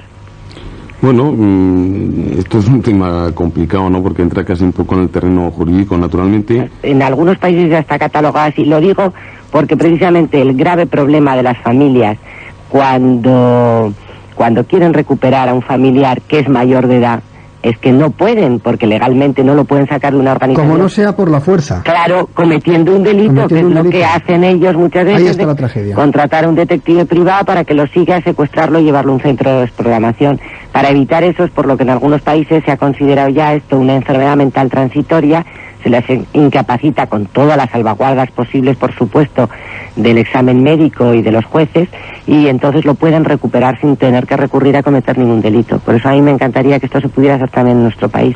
Pero es una cuestión que a lo mejor compite también al Comité de Ética. Desde luego la doble personalidad como tal, que no es estrictamente esto, la doble personalidad sí creo yo que se considera como enajenación. Sí. Sin embargo, como más que una doble personal es una sustitución de personalidad, pues habría un problema de concepto ahí, pero desde luego sería muy bueno intentarlo. Y otra cosa que también me gustaría preguntarle, que ¿qué opinan ustedes de todo ese intrusismo tremendo profesional en su campo, en el campo de la psiquiatría y la psicología, de todos estos falsos maestros, falsos swamis, gurús, etcétera, que están haciendo por todas partes medicina naturista, medicina, psicología, entre comillas?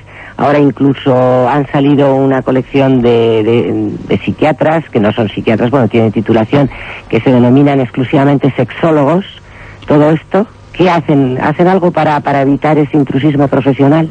Hombre, bueno, se intenta lógicamente, pero realmente hay un problema grave, ¿no? Porque la cuestión donde el intrusismo está muy combatido es en la posibilidad de que estas personas receten, que no pueden recetar naturalmente ningún tipo de psicofármaco. Para eso hay que ser médico y estar colegiado, y realmente ahí el Colegio de Médicos pues sí actúa de una forma eficaz. La cuestión es que se da la imagen social, que además está muy equivocada, de que el hacer un tratamiento psicológico es algo que no puede crear ningún tipo de problema, como si fuese algo inofensivo, lo cual es totalmente absurdo. Es decir, un tratamiento psicológico mal hecho pues puede no solamente no beneficiar, sino producir una iatrogenia, producir, digamos, un trastorno por el mismo tratamiento. O la idea de que el utilizar pues hierbas es algo totalmente inofensivo, lo cual es absurdo. Muchísimas hierbas matan y hay venenos clásicos que son precisamente hierbas, o las drogas son hierbas, ¿no? Entonces, toda esta idea que crean, tal vez, también estas sectas de que los tratamientos psicológicos son inofensivos y son los mejores, o que los tratamientos a través de... Es que el doctor no ha oído lo del caso del aparato Emeter, ¿no? Es una pena, es un aparato, una especie de detector de mentiras que puede accionarse a voluntad del que manipula. De manera que cuando interesa que esté mintiendo el consultado, pues la aguja se mueve diciendo miente, aunque no mienta. Pero según nos decía Pilar, y perdón la interrupción, doctor, el consultado llega a aceptar que miente en un momento dado. Incluso a inventarse cosas para que les pueda gustar, que se está quitando muchos espíritus del mal de dentro. Sí, vamos, esto lo creo perfectamente. Yo lo que comentaba es que, bueno, pues la idea, y también a nivel un poco legal, de que el hacer un tratamiento con hierbas o el hacer un tratamiento psicológico es inofensivo, naturalmente puede ser muy útil, pero también puede ser perjudicial, igual que un tratamiento farmacológico, en principio puede ser muy útil o perjudicial, pues dificulta el que personas que precisamente cojan personas con trastornos mentales mayores o menores y les propongan un tratamiento de este tipo. La idea de que esto es inofensivo y la idea también legal de que esto también es inofensivo dificulta muchísimo atacar el intrusismo, ¿no? Vamos a escuchar 2 minutos de noticias. Pilar, ¿puede aguantar 2 minutitos más? Bueno. Porque es una pena que no nos despidamos adecuadamente. De acuerdo. Esto, para aquellos oyentes amigos de las curiosidades, quizá debamos decir lo siguiente. Hace muchos años se comprobó, y además creo que fue en los Estados Unidos de América, que prisioneros que habían sido devueltos de alguna de las guerras llamadas guerras regionales, prisioneros que habían sido, repito, devueltos de esas guerras después de la firma de los pactos, habían cambiado completamente su estructura mental.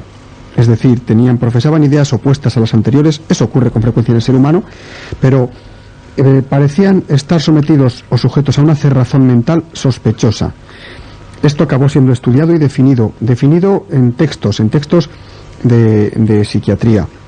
Se descubrió, cuando se indagó en la personalidad y en el pasado de los prisioneros, en las prácticas a las que habían sido sometidos, se descubrió que en efecto habían estado sometidos a lo que el doctor de las Heras ha llamado un lavado de cerebro, que se distingue por variables, por parámetros, por elementos idénticos a los utilizados por las sectas, o por al menos algunas de las sectas citadas, Pilar, ¿no? Sí, exacto, bueno, son los mismos síntomas. Los mismos. Ahí es donde se empieza en los Estados Unidos a estudiar el efecto de las sectas en las personas, precisamente por la comparación, por la analogía, ¿verdad? Sí. Es así. Bueno, y además empezaron a tomarse en serio el fenómeno de las sectas destructivas cuando el suicidio masivo de la Guayana. De la Guayana. Bueno, entonces, preguntaba yo hace unos minutos que hay un fenómeno muy curioso que se da cuando un adepto desgraciadamente debe ser secuestrado, es decir, por la fuerza es separado del grupo, lo que supone un delito. Esa es la tragedia. Llevado a un lugar, digamos, aislado, sometido a un interrogatorio por los llamados desprogramadores. Ese interrogatorio, tengo la sensación o tengo la idea de que se efectúa sobre la base de preguntas que estén fuera del cuestionario oficial de la secta. Yo de esto no puedo decir mucho porque la verdad es que no conozco la técnica de desprogramación. Me parece una cosa puramente de especialistas y yo no tengo por qué meterme en eso. Me preocupa que no se haga bien, eso sí, porque así como si una desprogramación se hace correctamente, no hay ningún caso en el que vuelvan otra vez a la secta. Esa es una de las diferencias entre el mundo del sectario y el mundo de la droga. El de la droga tiene mucha facilidad para volver a recaer. El sectario bien desprogramado no recae jamás, al revés, le queda un rechazo total a lo que le habían estado programando antes. Pero sin embargo, si la desprogramación no se hace bien, entonces se le pueden producir unos problemas psíquicos, y esto sabrá más el doctor que yo, que en algunos casos deben ser irreversibles, y por supuesto si tiene ocasión vuelve a la secta. Pilar, describamos una situación para cerrar la conversación ya. Supongamos que un devoto es separado de la secta, generalmente separado por la fuerza, porque él está encerrado en ese mundo y no quiere moverse ni un centímetro a la izquierda ni a la derecha de él. Tiene todo lo que necesita en apariencia, tiene las respuestas a todas las preguntas para las que ha sido programado, y tiene un modo de vida cerrado, depende de una sociedad jerarquizada, cerrada y corta, breve. Bueno, pues es separado del grupo, es llevado a un lugar insonorizado, y allí el grupo de personas que lo han separado de la secta le hacen una serie de preguntas que saben están fuera del cuestionario oficial de la secta. Bueno, lo habitual es que esta persona se cierre en banda, digámoslo así. En muchos casos, si la secta dispone de unas salmodias o cánticos rituales, el adepto, el devoto, lo que hará será cantar para no contestar y para ni siquiera escuchar lo que se le pregunta, ¿verdad? Sí. Y así van pasando horas, hasta que el devoto en cuestión acaba agotándose, porque claro, cuando lleva 4 horas cantando la misma canción la misma estrofa, digamos, de 15, 14, las palabras que fueran, ¿no? Pues está agotado. Y en ese momento es cuando puede decidir entrar en conversación con las personas que lo acompañan. Sí. Entra en conversación con ellas, y al no tener respuesta para las preguntas que se le hacen, que repito, están fuera del cuestionario oficial, que era el único al que se sometía cuando no estaba cansado, se produce un fenómeno muy curioso que llaman el fenómeno del snapping o chasquido. Ese fenómeno, doctor, provocaría una especie de vuelta a la realidad. Sí, podría, efectivamente. Lo que pasa es que tiene mucha razón doña Pilar Serlarrullana cuando dice que puede ser muy peligroso el realizar estas técnicas de desprogramación, porque hay que hacerlo muy bien. Y igual que puede ser peligroso la técnica del lavado de cerebro y que puede ocasionar un trastorno mental a las personas que se meten en una secta. Lo que pasa es que ellos lo hacen muy bien en este sentido, ¿no?